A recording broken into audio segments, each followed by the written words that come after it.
Clara Bennett noticed it again, the way the thin silver ring on her windowsill caught the morning light for half a second before dimming, like a breath that never fully formed. Every day she picked it up, turned it once between her fingers, and set it back down without ever putting it on. A ritual of hesitated truths. The ring reflected her quietest fear, that she'd built her life out of almosts, out of feelings she never let herself step fully into. It flashed once more, a fragile, trembling glimmer, before the light shifted and swallowed it. Before we dive into this emotional journey, take a moment to subscribe, hit the notification bell, and tell me in the comments where you're watching from. I love seeing where our secret garden grows around the world. She didn't get the chance to look away before 3 light knocks tapped against her door, soft, familiar, almost rhythmic. Clara's breath caught in her chest. Only one person knocked like that.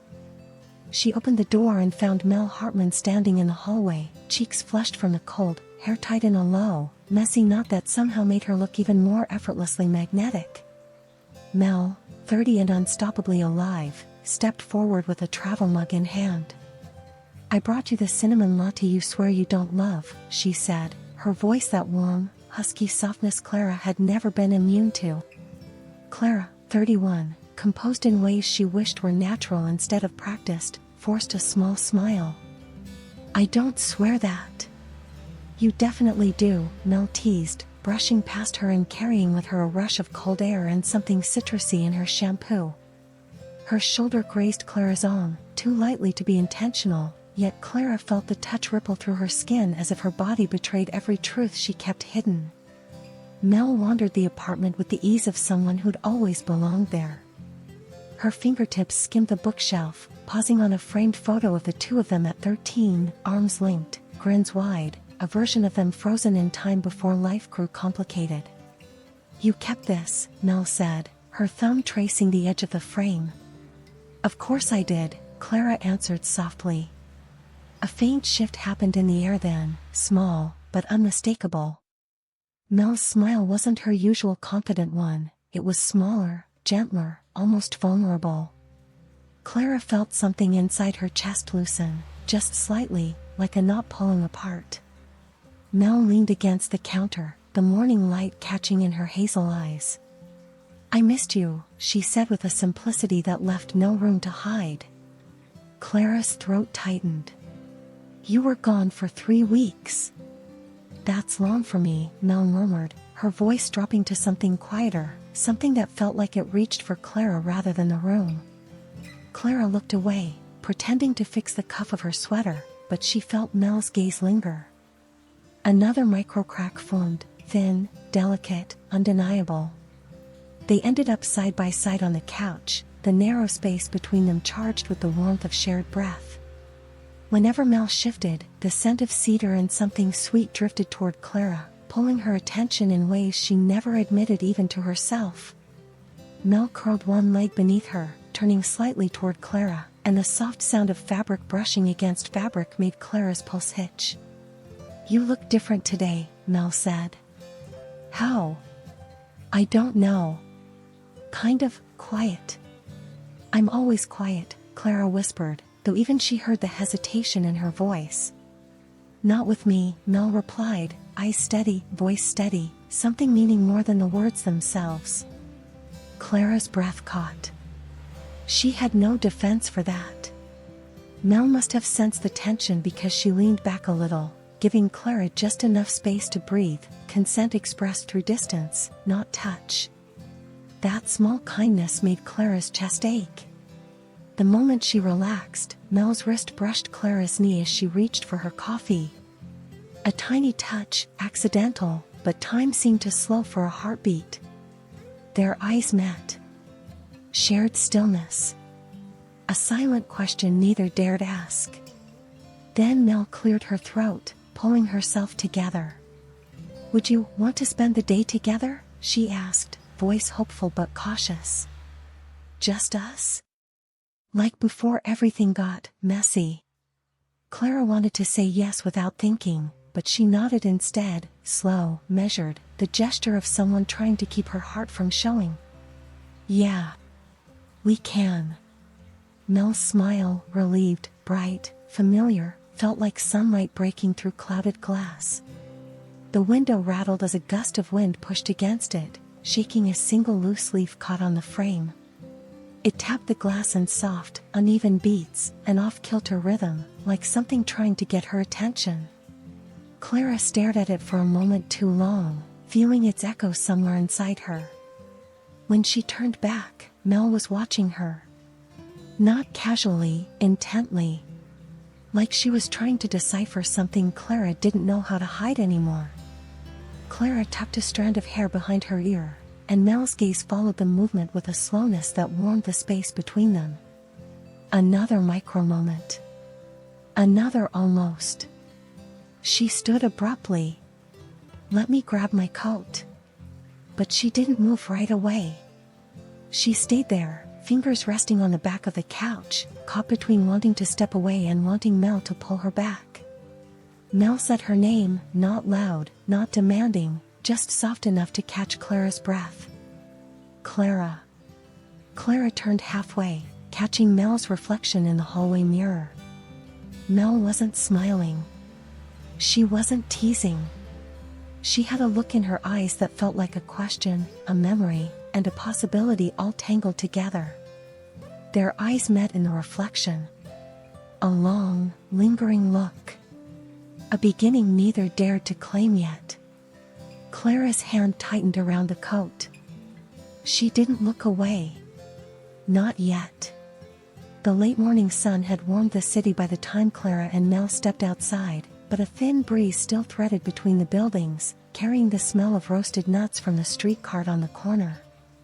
Mel buried her hands in her coat pockets as they walked, her elbow brushing Clara's every so often in a way that felt casual, but not quite accidental.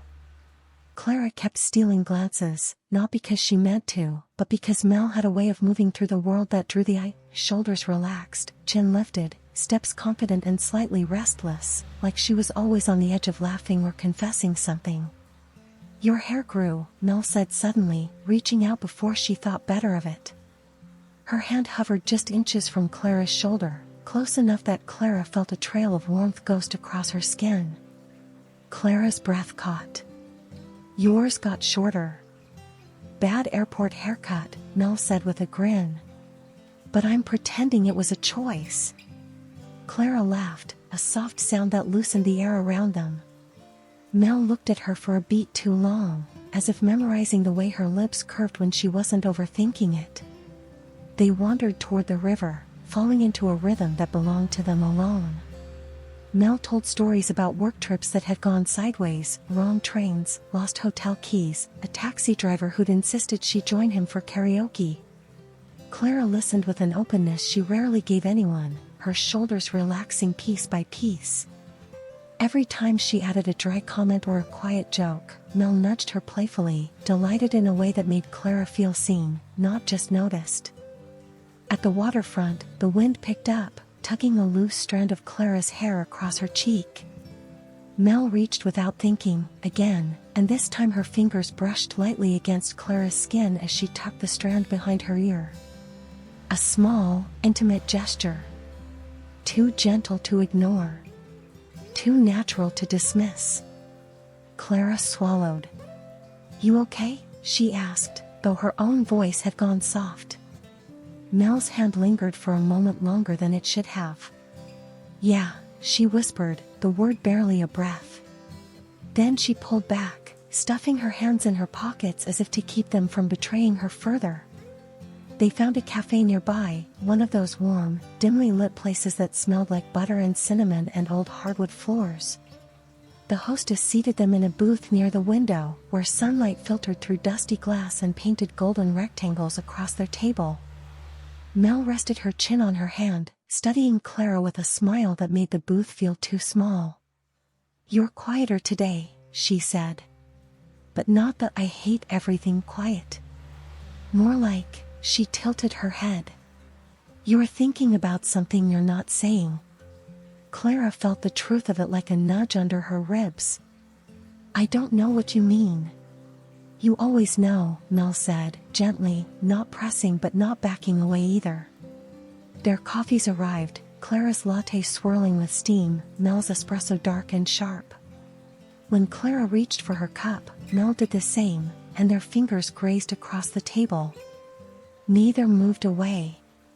For a moment, the warmth of their almost touch felt louder than the cafe noise around them. Then Mel shifted. Not much, just enough that her knee brushed Clara's beneath the table. Clara didn't pull back. Mel didn't either. A quiet electricity buzzed between them, subtle and steady. Halfway through lunch, Clara mentioned a deadline at work, a design project her team expected her to finish by the weekend, one she'd been quietly dreading. Mel frowned sympathetically. "They're still overloading you, huh?" "It's fine," Clara said, though her voice lacked conviction. "It's not, actually." Mel leaned in. "You work too hard. Always have." The concern in her eyes made something inside Clara tighten, something equal parts longing and fear. She looked down at her plate, tracing the edge with her fork. "It's just the way things are." "That doesn't mean it's good," Mel said softly. Another small silence held them, warm but trembling. It wasn't awkward, they rarely had awkward silences.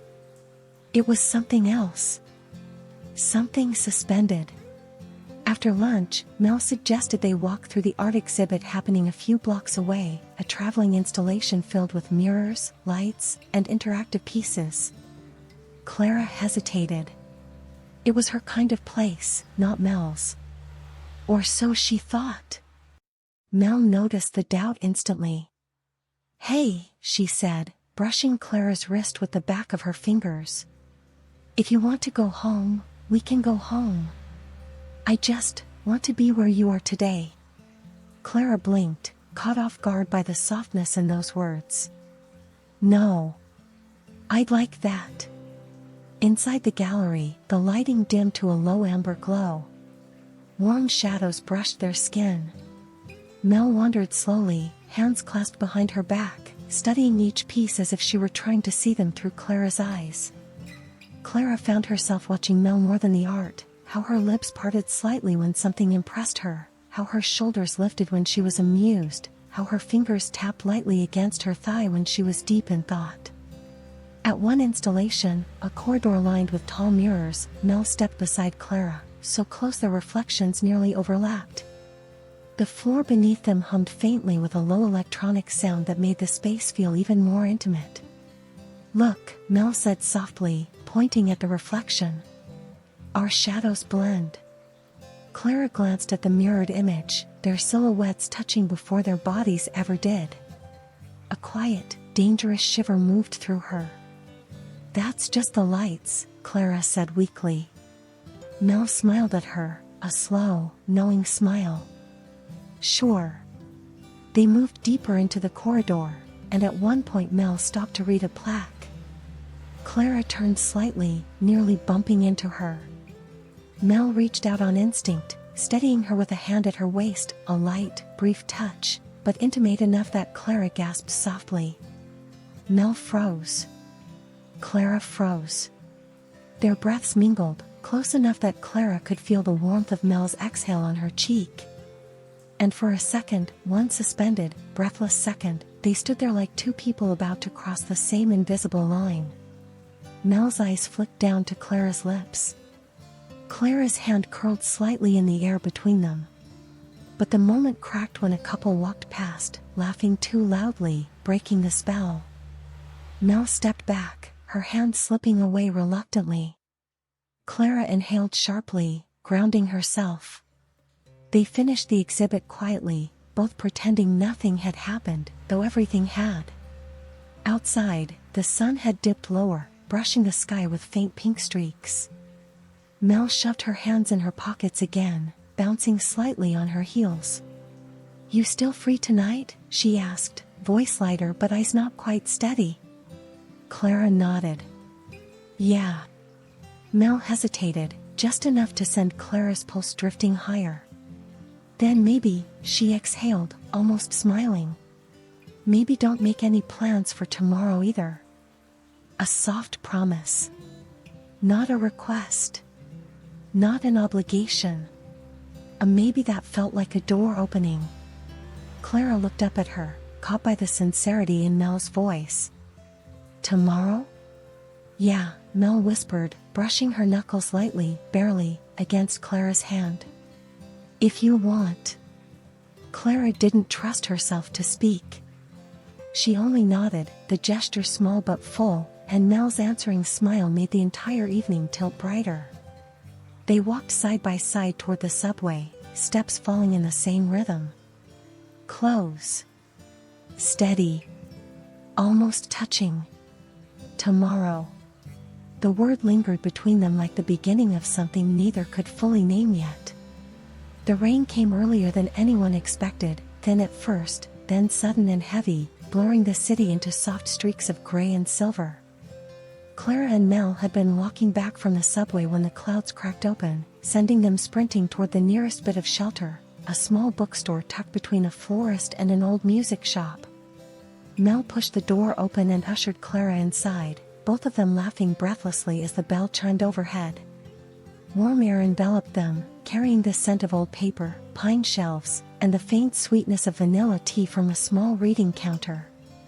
They shook rain from their hair, droplets glinting like tiny crystals in the shop's amber lighting.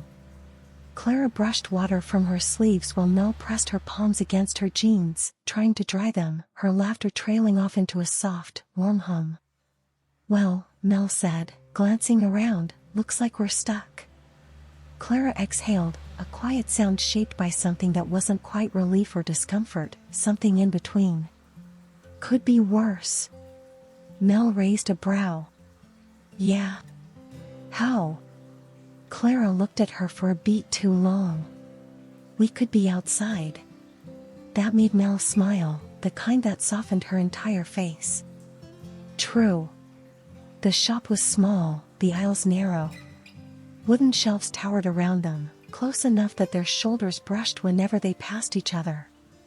A small lamp near the back cast a golden glow that softened the shadows and made the space feel secluded, almost hidden from the world.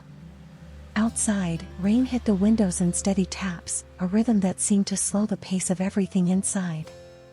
They wandered quietly at first, fingers trailing along spines of books, the air danced with the kind of silence that wasn't empty, it was pregnant, expectant. Mel paused at a shelf displaying travel memoirs, running her thumb along a book about solo journeys through Europe. Remember when I told you I wanted to backpack there? She asked. You said you'd only go if you could drag me along, Clara replied. Mel chuckled. I still would. Another small moment, just a breath, but Clara felt it in her chest. As they moved down the aisle, their shoulders brushed again. But this time, neither stepped away. Instead, Mel's arm lingered against Clara's for an extra second, warm through the thin fabric of her sweater. Clara's breath stumbled. Mel caught it, she always did. You cold? Mel asked gently. No, Clara whispered. Mel didn't step back. And Clara didn't either. They ended up in the back corner of the shop where a small seating area was arranged around a low table scattered with poetry books. A hanging bulb cast a soft amber pool of light over the space. Clara sat on the small bench, her knees angled slightly inward. Mel sat beside her, close, too close, but not touching. The distance between their thighs felt like static. Mel picked up a book of love poems and flipped it open without reading. You used to write poetry, she said, her tone too casual to be accidental. Clara cleared her throat, looking at her hands. I stopped. Why? Clara hesitated, then shrugged. I stopped having anything to say. Mel tilted her head. I don't think that's true. A silence slipped in, soft, warm, edged with something wanting. Clara felt Mel's eyes on her, steady and searching. She looked up slowly and found Mel watching her the way someone watches the moment before a secret falls out. Clara, Mel whispered. Just her name. But it carried weight. Clara's heart beat once, sharply. Yeah. Mel didn't answer right away. She inched closer, not forcing, not assuming, letting Clara feel every millimeter of the movement. Their knees touched lightly. The contact was small, but it felt like a match being struck in a quiet room. Can I? Mel began, voice almost trembling, then stopped. Her hand hovered, open but not touching, just inches from Clara's. Clara felt the question in the space, asking rather than taking. Yes, she breathed. Mel's fingers brushed hers, barely. A soft whisper of touch.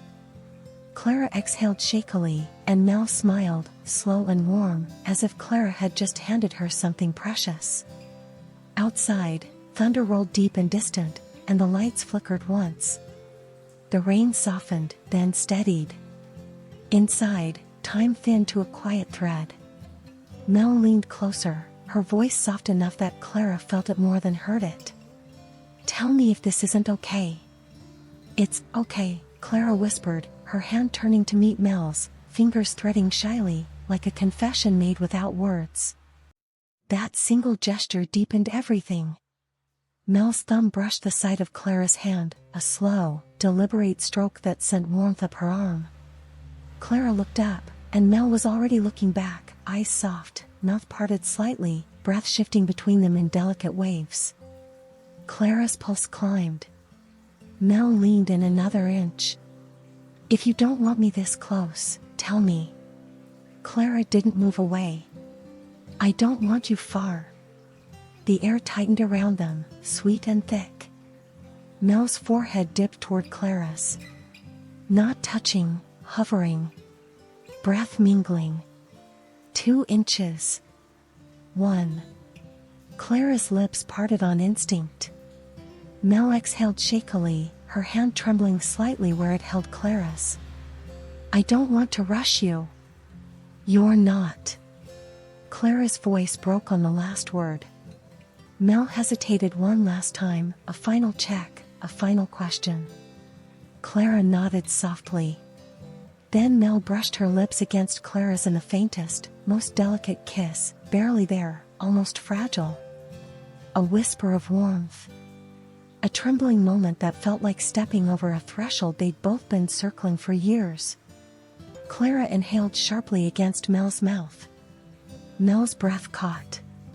Their fingers tightened.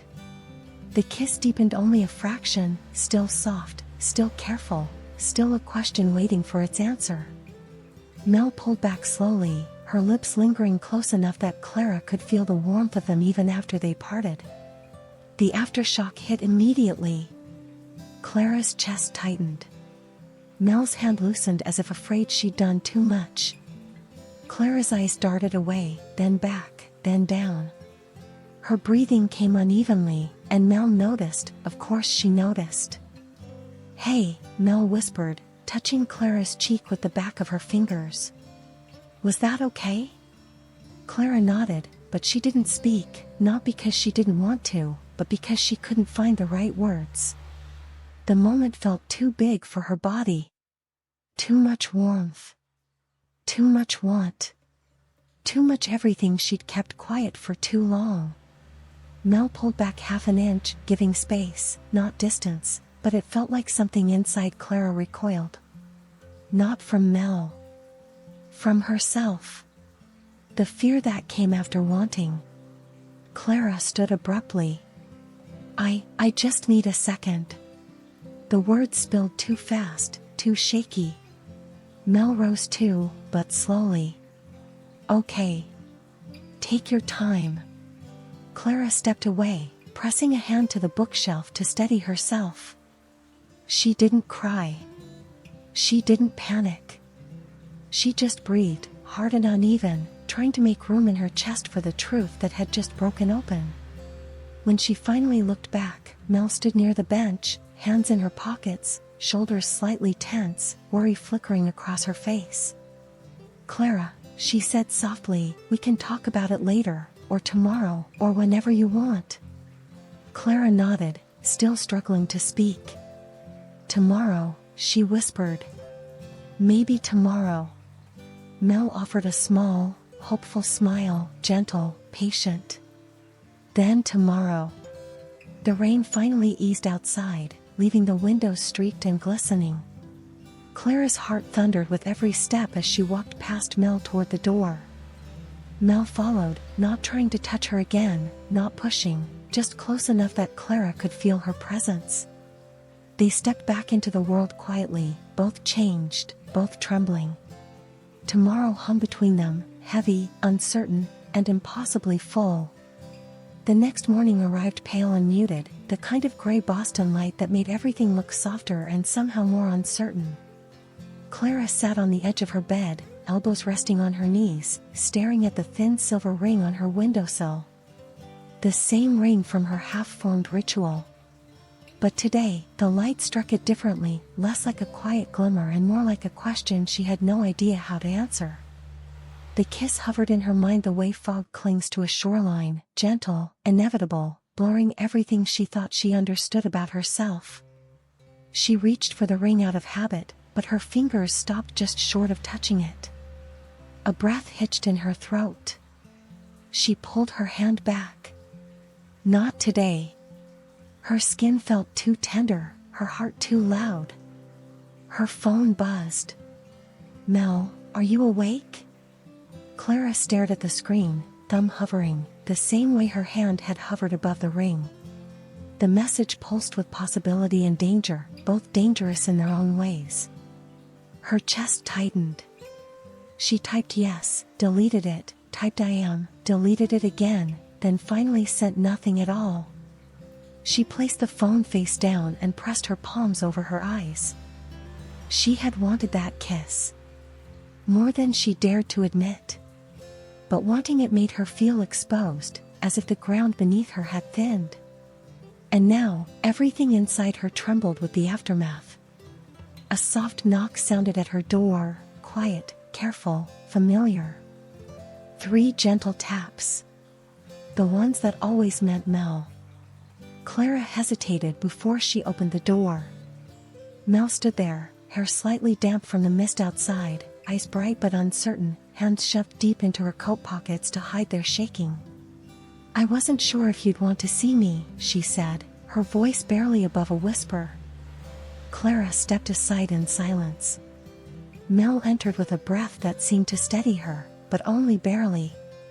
The apartment felt different with her in it, charged, fragile, breathing with them. Mel turned toward Clara, but didn't approach her. "I didn't want to make things weird," she said. "I just wanted to check on you." Clara swallowed, trying to find her voice. "I'm okay." Mel tilted her head slightly. "You're not." The honesty in those 2 words hit harder than the kiss had. Clara looked away. "Clara," Mel said gently, stepping closer by a careful inch. "If that kiss hurt you." "It didn't." Clara's voice cracked around the truth. "It just opened things." Mel stilled, hope flickering across her face for a second before she smoothed it away. "I don't want you to feel pressured. Or confused because of me." "I'm not confused," Clara whispered, though fear curled beneath the words like smoke. Mel reached toward her, slowly, asking with her body instead of her voice, but stopped when Clara took a half step back. Not a rejection. A reflex.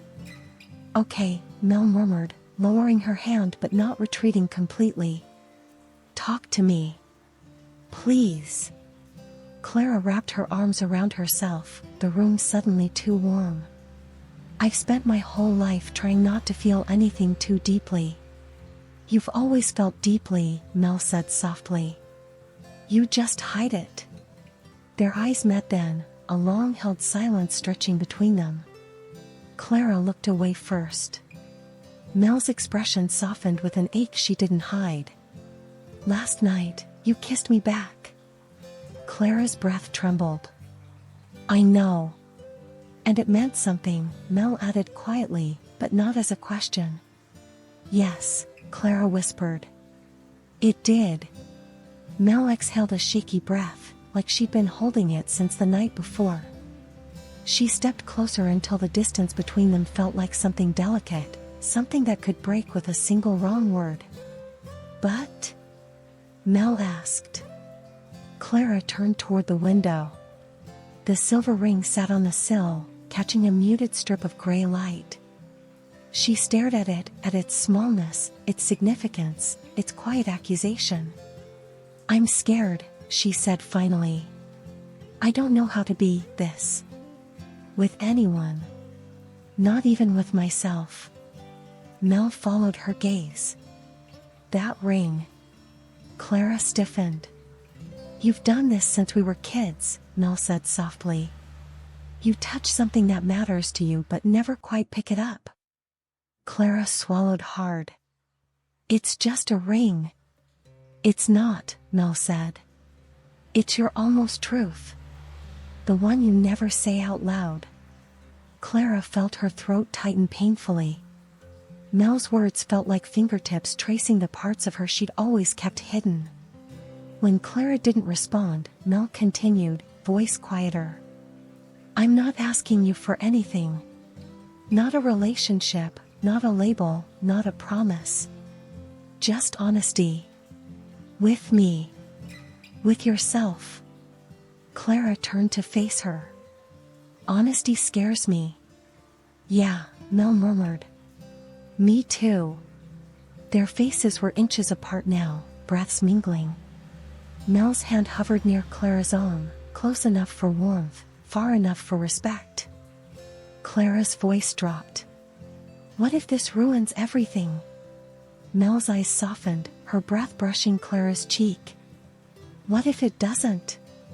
The question struck her like a soft blow. Another silence, fragile, trembling, wrapped around them. Then Clara's phone buzzed again on the table. Both women glanced at it. A work notification. Mel closed her eyes briefly, jaw tightening. Right. Work. She stepped back a little, drawing in a quiet breath as the space between them cooled. "It's fine," Clara said, but her voice was too thin to be convincing. "No, it's not," Mel replied. "You always disappear into work when you're scared." Clara tensed. "I have responsibilities." "So do I," Mel said. "But we're allowed to want things too." Clara's chest constricted. "I don't know how to do both." Mel stepped back again, just enough to create a distance that stung. "Then maybe you need time." Clara's fingers curled slightly. "Time for what?" "To choose," Mel whispered. "Not me. Just choose yourself. Choose the truth. Whatever it is." Clara felt something inside her crack, sharp and quiet. Mel moved toward the door, then paused, hand resting on the frame. "Clara." Clara looked up, heart pounding. Mel didn't face her fully, but her voice came softer than anything she'd said all morning. "I'll be here. But I can't push you. And I won't let you push yourself into hiding again." Clara opened her mouth, closed it again. Words piled up behind her teeth but refused to form. Mel waited, 1 beat, 2, 3. Clara almost stepped forward. Almost spoke. Almost reached out. Almost. Her eyes flicked toward the silver ring. Then back to Mel. Her lips parted. "Mel, I..." Mel turned slightly, hope flickering, but Clara's voice dissolved into silence. Mel's shoulders dropped, not in disappointment, but in understanding. She nodded once, quietly, and opened the door. "I'll text you later," she said. "Or maybe you text me first." A soft invitation. A soft withdrawal. Clara whispered, barely audible, "Maybe." The door closed gently, not a slam, just a soft click that felt louder than it should. Clara stood there for a long time, alone with the muted light and the silver ring that had never felt heavier. She picked it up, held it between her fingers, and for the first time in years, she almost put it on. Almost. But her hand trembled. And she set it down again. The next evening settled over the city in a quiet hush, the kind of soft blue dusk that made lights shimmer in apartment windows and turned every reflection in the river into something deeper than it seemed. Clara walked home slowly, her coat pulled tight around her, her breath forming faint clouds in the cooling air. She felt hollow and full at the same time, full of words she hadn't said, hollow from the weight of holding them in. Inside her apartment, everything looked the same as always, but nothing felt the same. Her eyes landed immediately on the thin silver ring resting on the windowsill. It caught a faint ribbon of evening light, glowing softly, like a small heartbeat pulsing in its own quiet rhythm. A symbol of every truth she had avoided, every step she'd almost taken. She walked toward it without thinking. Her fingers hovered above it, trembling not from fear alone but from the weight of possibility. She closed her hand around the ring slowly, letting the cool metal press against her palm. And this time, unlike every morning before, she didn't drop it back into the dish. A knock at her door startled her. Not the triple tap pattern she knew by heart. Just one soft knock. Clara opened the door to find Mel standing there with no coat, cheeks pink from the cold, breath uneven as if she had walked quickly or paced outside for longer than she would ever admit. She held her phone in one hand, screen still lit. "I wasn't sure if you'd answer," Mel said, her voice fragile but steady enough to stand on. "I wasn't sure you'd come," Clara whispered. They stood there, suspended in the narrow doorway space where everything could tilt in either direction. Mel's eyes met hers, searching, patient, hurting a little, hoping more than she wanted to show. "I didn't want to leave things like that," Mel murmured. "And I didn't want you sitting alone thinking you messed everything up." Clara swallowed. "I did mess it up." Mel shook her head gently. "You're not broken. You're scared. That's different." Clara stepped back to let her in. Mel walked quietly into the apartment, her steps careful, almost reverent. The warmth from the radiator brushed over them both, and the soft hum of evening traffic floated through the window. For a long moment they didn't speak. Clara set the ring down on the counter, not in the dish, not in its old place, but right in the open. Mel noticed. Of course she noticed. "Clara," she began, voice husky with all the things she had carried. "If you're here to tell me this was a mistake." "It wasn't," Clara said, cutting in quietly. Mel blinked, startled. "Then what are you telling me?" Clara took a breath that felt like the first full one in days. "That I'm tired of living in almosts." She opened her palm, showing Mel the indent the ring had left on her skin. "And I don't want to be scared of wanting anymore." Mel's eyes softened with something that looked like relief and ache intertwined. "Come here," she whispered, not an order, a request wrapped in hope.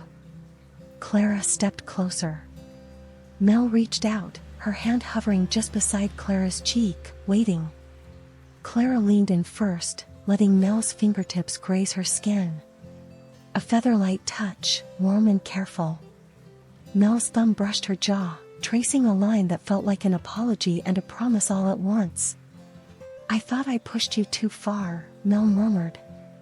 "You didn't," Clara whispered. "I pushed myself away." Mel's breath hitched. "And now?" Clara closed her eyes for a moment, letting the feeling of Mel's touch settle into her. When she opened them again, her voice came out softer, steadier. "Now I want to stop running." Mel stepped even closer, closing the small gap between them until the warmth of her body hummed against Clara's. Their foreheads touched gently, both of them exhaling in the same trembling rhythm. Clara could feel Mel's breath brush her lips, light and warm.